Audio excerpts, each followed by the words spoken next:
Naquele tempo, partindo dali, Jesus viu um homem chamado Mateus, sentado na coletoria de impostos, e disse-lhe: segue-me. Ele se levantou e o seguiu.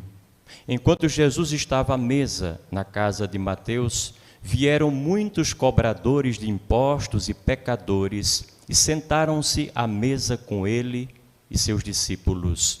Alguns fariseus viram isso e perguntaram aos discípulos: por que vosso mestre come com os cobradores de impostos e pecadores? Jesus ouviu a pergunta e respondeu: aqueles que têm saúde não precisam de médico, e sim os doentes. Aprendei, pois, o que significa: quero misericórdia e não sacrifício. De fato, eu não vim para chamar os justos, mas os pecadores. Palavra da salvação. Então, caríssimos irmãos e irmãs, vocês daqui da igreja, vocês que de casa, a sua igreja doméstica, eventualmente nos acompanham agora, permitam-me uma palavra, como sempre o fazemos, a título de reflexão, elaboração de uma mensagem que nós ofertamos a vocês, não como a última palavra, mas como pontapé inicial, ponto de partida para aquelas reflexões que naturalmente vocês já trazem dentro de si. E o que nós dizemos aqui apenas tem a intenção de despertar esse conteúdo riquíssimo que cada pessoa, ao escutar a mesma palavra de Deus, é capaz de trazer à tona. O Evangelho de hoje coloca esse confronto entre dois intervenientes. De um lado, Jesus Cristo e a opção que ele faz pelos pecadores, na pessoa de Mateus, e por outro lado, a crítica insistente e recorrente dos fariseus, que não admitem de forma alguma que Jesus Cristo, sendo mestre, tenha inclusive discípulos, possa sentar-se à mesa, menos ainda conversar que seja com gente pecadora. E Mateus, por ser coletor, cobrador de impostos, era considerado por toda a sociedade judaica um pecador público, alguém que não era nada bem visto por ninguém, porque segundo a tradição eram aqueles homens que cobravam além do necessário, espoliavam, exploravam as pessoas de um modo geral e ainda enriqueciam às custas desse espólio, dessa exploração. Portanto, Zaqueu estava fora do baralho. De repente, Jesus está com Zaqueu e com outros pecadores semelhantes a ele, que se associam a Jesus na mesma mesa, em torno do mesmo pão, da mesma refeição. O mais curioso de tudo é que Jesus Cristo, nessa luta entre esses dois caminhos de evolução espiritual, o da perfeição e o do pecado, Jesus escolhe o caminho do pecado e dos pecadores. Fica do lado deles. O que é que isso quer dizer para nós? A primeira coisa fundamental é que a intenção de Jesus Cristo, quando veio à Terra, não foi nem de perto nem de longe salvar as leis, as tradições, muito menos salvar as instituições religiosas. Jesus não veio salvar nenhuma religião, não veio salvar nenhuma igreja, nem mesmo a nossa.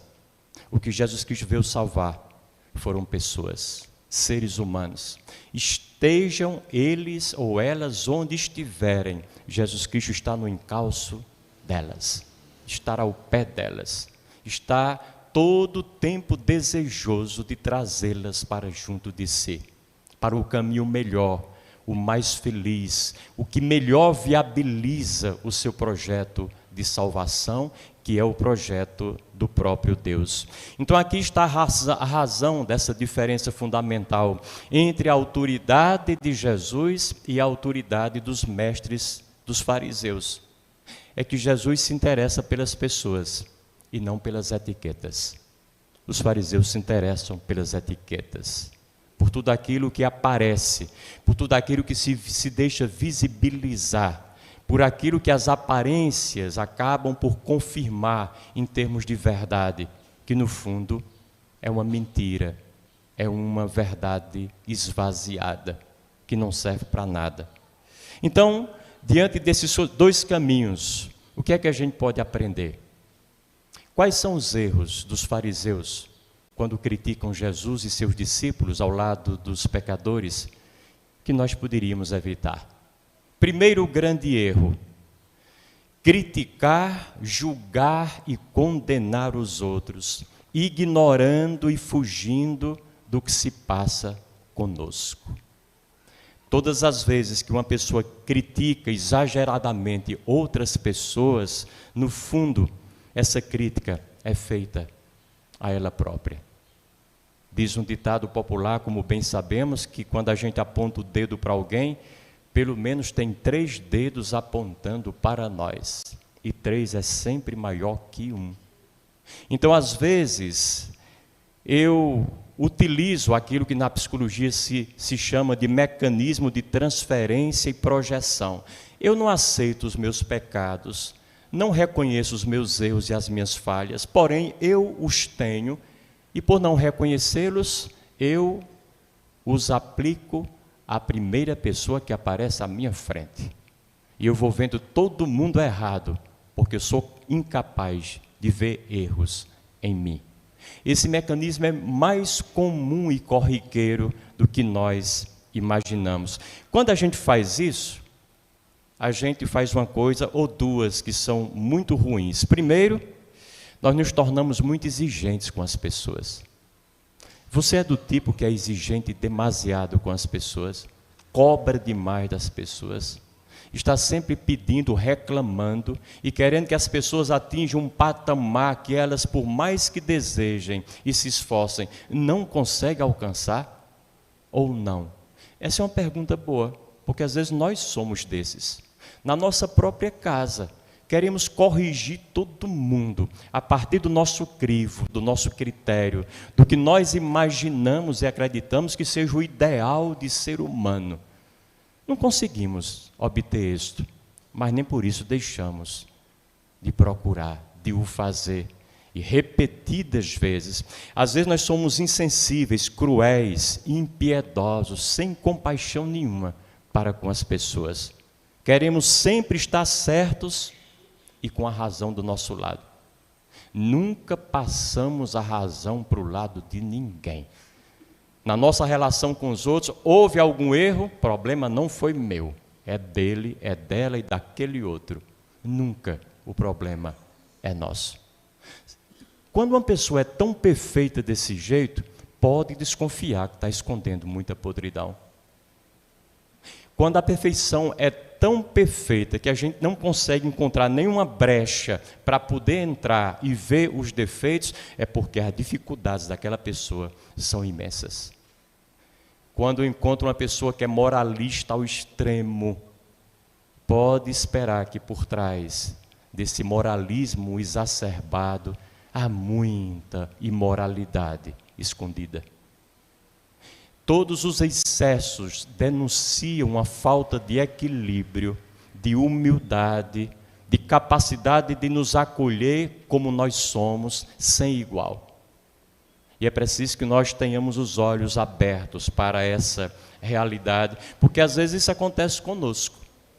Somos moralistas demais, queremos ser perfeitos demais, temos razão e tudo, não há nenhum defeito em nossas atividades, atitudes, decisões, e aí, o que é que estamos querendo esconder pelo amor de Deus?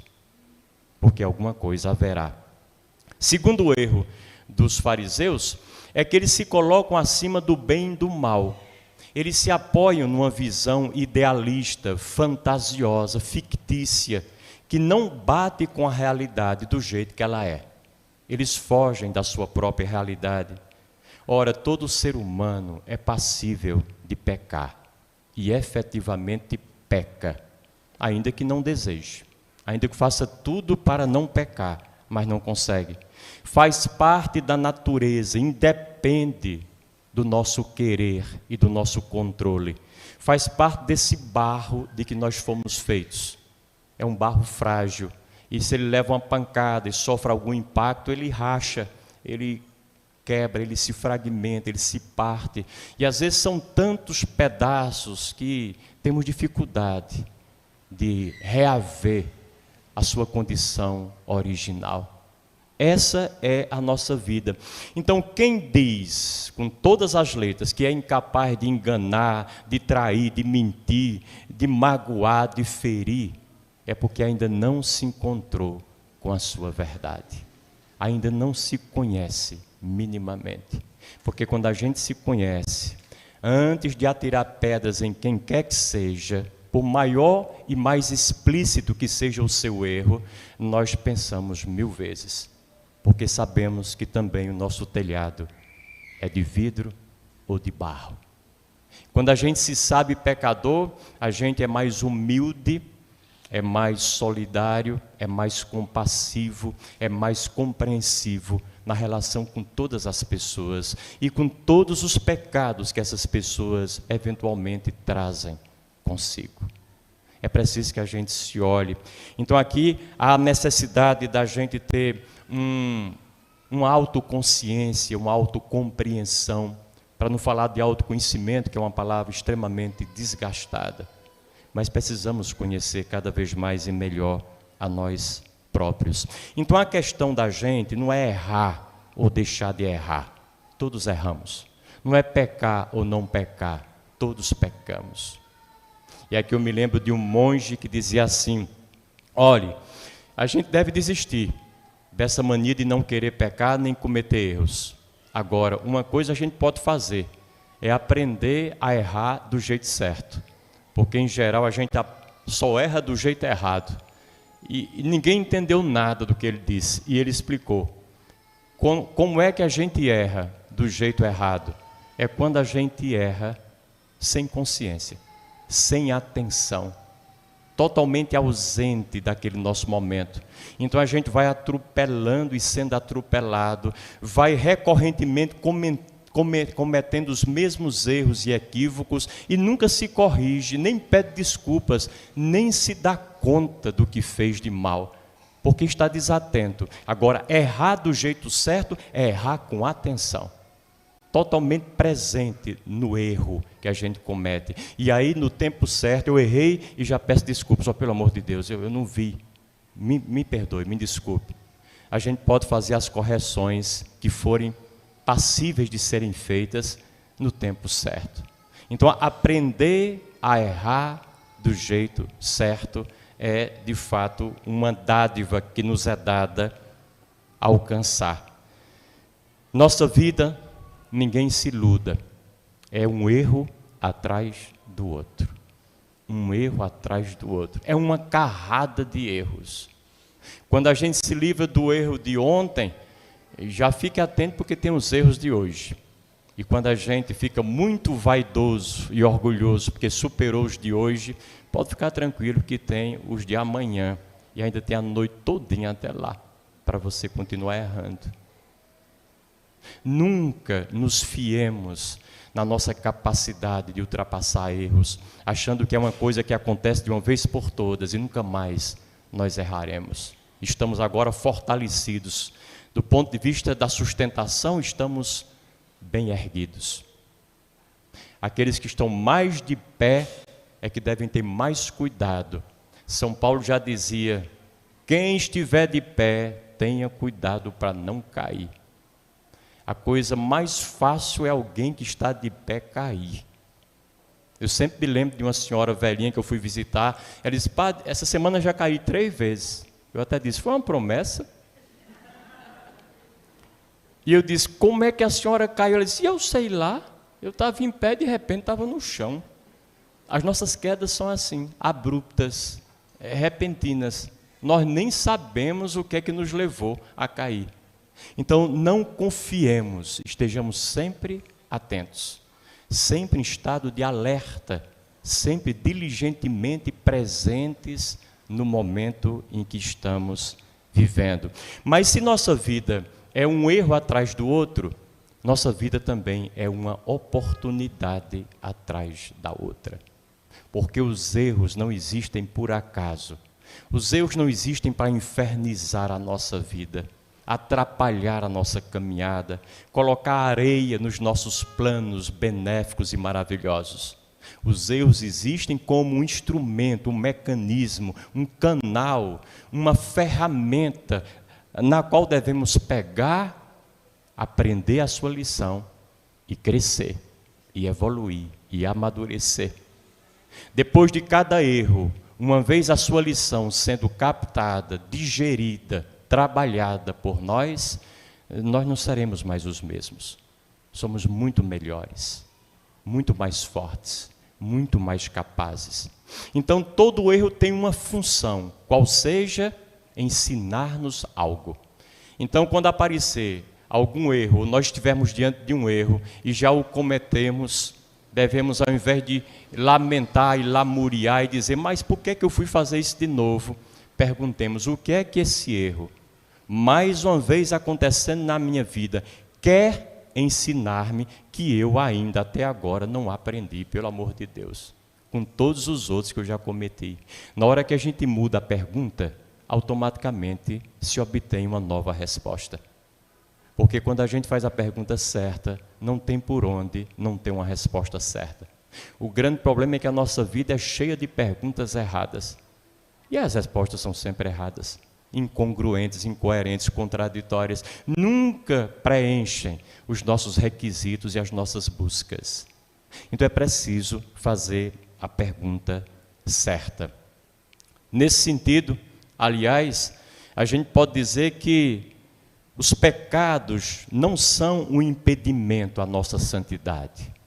Não nos impede de nos aproximarmos de Deus. Pelo contrário, todos os santos, lembrem-se, foram pecadores. Nem por isso se afastaram de Deus, pelo contrário, estavam no colo de Deus. Ninguém pode ser santo deixando os pecados de lado, ignorando-os ou tratando-os como se eles não existissem. É o contrário, quando nós batemos no peito e dizemos, minha culpa, minha máxima culpa, fui eu quem fiz isso, aí sim, Deus já está à nossa frente, reconhecendo-nos e acolhendo-nos como nós de fato somos. Então o caminho da santidade não é ser santo, o caminho da perfeição não é ser perfeito, é definitivamente assumirmos que somos pecadores e imperfeitos. É fazermos as pazes definitivamente com as nossas imperfeições.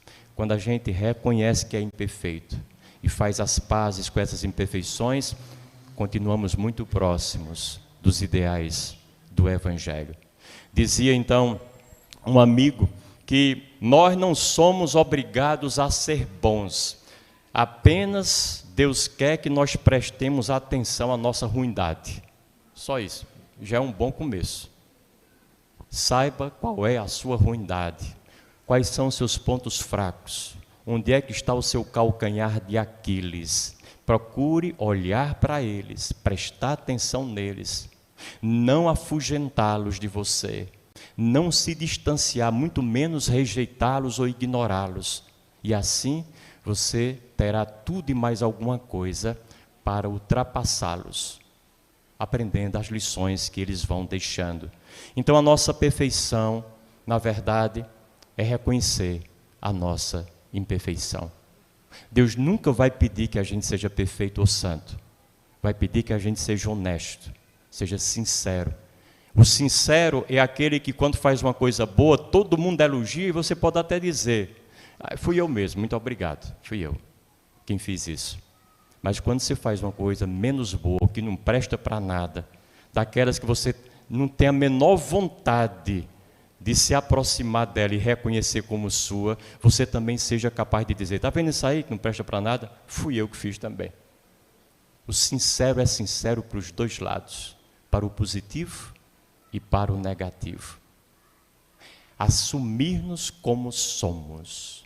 E eu termino lembrando aquela história que já contei vezes para vocês, mas como vocês são sempre vocês e outras mais, é uma história de uma mulher que foi atropelada e ficou em coma, ficou numa clínica particular, uma mulher ainda jovem, 40 e tantos anos, passou lá 3 meses em estado de coma. Ela teve um sonho com Deus, e desse que ela viu Deus de uma forma tão vívida e tão convincente de que era Deus mesmo, que ela perguntou: Senhor, eu morri?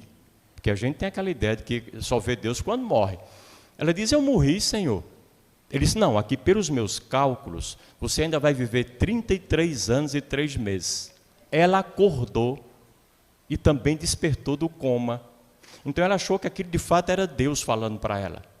Quando ela acordou do coma, ela tinha posses, era uma pessoa que tinha recursos, resolveu ficar ali mesmo na clínica, era uma clínica muito boa, muito reconhecida, e fazer umas plásticas. Ela queria mudar o perfil dela, o jeito, não gostava do nariz, da testa, do olho, muito menos da cabeça e da orelha, e aí fez uma repaginada geral. 5 meses lá dentro da clínica, fazendo tudo quanto era plástica. Saiu novinha em folha, pelo menos com 15 ou 20 anos a menos, do jeito que ela queria. Só que quando a gente sai, vocês se lembram quando a gente ia para os filmes no cinema, a gente está lá, entrou 2 horas da tarde, sai às 4 e sai meio areado. Eu não sabe onde é que está a que horas são. E ela saiu meio assim, atônita do hospital. Na primeira rua, coitada, foi atropelada de novo. Dessa vez morreu para valer. Chegou diante do mesmo Deus que ela viu no sonho, quando estava em coma. E já chegou reclamando: Senhor, pelo amor, o Senhor me garantiu que eu ainda teria 33 anos e 3 meses, e agora eu morri. Por que foi que aconteceu isso? Diz que Deus olhou para ela e disse: minha filha, eu não te reconheci.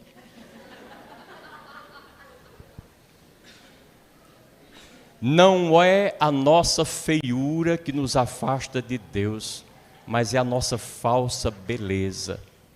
Não são as nossas imperfeições que nos colocam distantes dele, mas é a nossa falsa perfeição. É aquilo que a gente vai colocando artificialmente em cima da gente, para não ter de assumir o que de fato nós somos. Por não ter coragem de olhar-se no espelho, porque o espelho não mente. Ainda que algumas pessoas às vezes olham no espelho e dizem: esse espelho está com defeito. Eu estou me vendo toda torta, toda envelhecida, cheia de rugas. Eu não sou assim. Aceite que o espelho não mente. Ainda que haja algumas exceções de uns espelhos realmente ruins, mas em geral, não. Olhemos para o nosso espelho, não só esse espelho de cristal que nos faz ver o reflexo da nossa imagem física, porque isso não é nada, mas aquele espelho que nos permite enxergar a podridão da nossa alma, da nossa consciência, dos nossos pensamentos, das nossas intenções. Não é nenhum problema reconhecer que a gente tem essas coisas todas, mas pelo amor de Deus, aceitemos que nós o temos. Louvado seja nosso Senhor Jesus Cristo.